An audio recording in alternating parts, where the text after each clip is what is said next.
Hello guys, it's Ben, and you know what? We are halfway through summer. Jeez. And unfortunately that means we're halfway through wiffle ball season, so make these last couple of months count. And as we are halfway through summer, I figured it'd be a good time to go over to Palisades, one of my favorite wiffle ball leagues right now.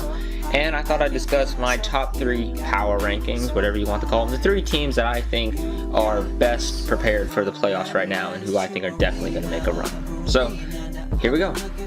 So, probably surprisingly to most of y'all, I'm putting the Dodgers in last place on this list at 3rd. Now, keep in mind, all 3 of these teams are very talented and stacked squads.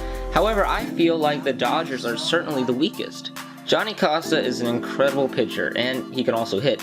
And while Trenary is also a very talented pitcher, I don't feel like this duo holds up against the next 2 teams I'm about to discuss.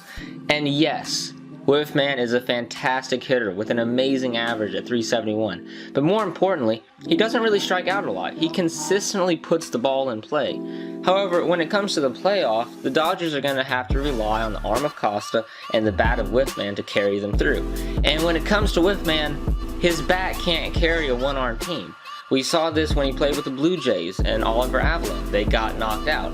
And the same thing when he played with the Padres and Kyle Von Swastin. They got knocked out. So unless someone else on the squad starts to heat up at the plate, or they could start giving Trenary more innings, I feel like the Dodgers won't really be the best contender this October. So the Expos are a fun team to watch. Note, a team. They don't have 1 or 2 stars to carry them through the season. All these guys contribute to make a really formidable squad. I think that's what makes them so impressive to me. All 4 of them are batting .250 and over, and Didio and Wegerzine are a really solid rotation. They've contributed week after week for 9 wins combined. Also, this team has a great on-base percentage at .422, and this will only get better if Kenny Rogers Jr. is able to play late in August and in the playoffs. If he is able to play, then oh my goodness, these guys are going to be a force to be reckoned with. Yeah, I mean, overall, I feel like the Expos are definitely locked and loaded for another terrific playoff run. Now, I've always liked the Padres, mainly because I think Kyle is a great pitcher to watch and is just on an insane skill level. And now he's got a rounded out team to back him up. A small but lethal squad, that's how I describe the Padres right now. All 3 of these guys can pitch, with Robles being a workhorse and Kyle having an arm to be reckoned with, and Sean Ryan, if needed, can pitch to provide the aces a little rest. In fact, Sean Ryan is really ace quality all on his own. The 3 of these guys have combined for 9 wins and an incredible .79 ERA. The only reason it's that high is because Sean Ryan got a little roughed over in his first game, which he did end up winning, but anyway, I have a strong belief that pitching wins championships, no matter what.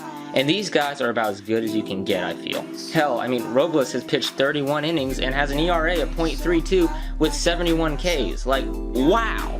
And if you want to talk about hitting, sure, a 193 team average is not threatening in the least. But their on-base percentage is solid at .367. And they're not really getting carried by anyone. They're all contributing to eke out runs and scrap together wins. And sure, I'll say it, I feel that purely based on statistics, the Expos are better than the Padres. But I don't know, man, it's like the Reds when Pete Rose played. Sure, they weren't the most experienced team, but they were young and aggressive, and they just kept playing their kind of ball no matter who they were facing. And that's the kind of team I like to watch. And I feel they're going to make a lot of noise in October, honestly, and really, I don't know, I feel like this really could be the Padres' year. And no matter how the rest of this season and postseason goes down, it's really going to be a great playoff month this year. I mean, things are going to get really interesting. And if you want to go follow the action, definitely go subscribe to the Palisades WBL, link in the description. And thanks to them for the awesome footage you've been watching.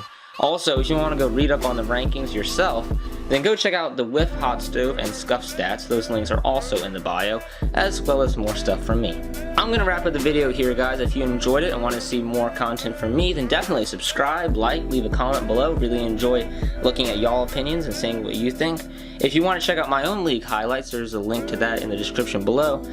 You guys go out there, have an awesome day, play some Whiff, and I'll be seeing you on the next video. Goodbye.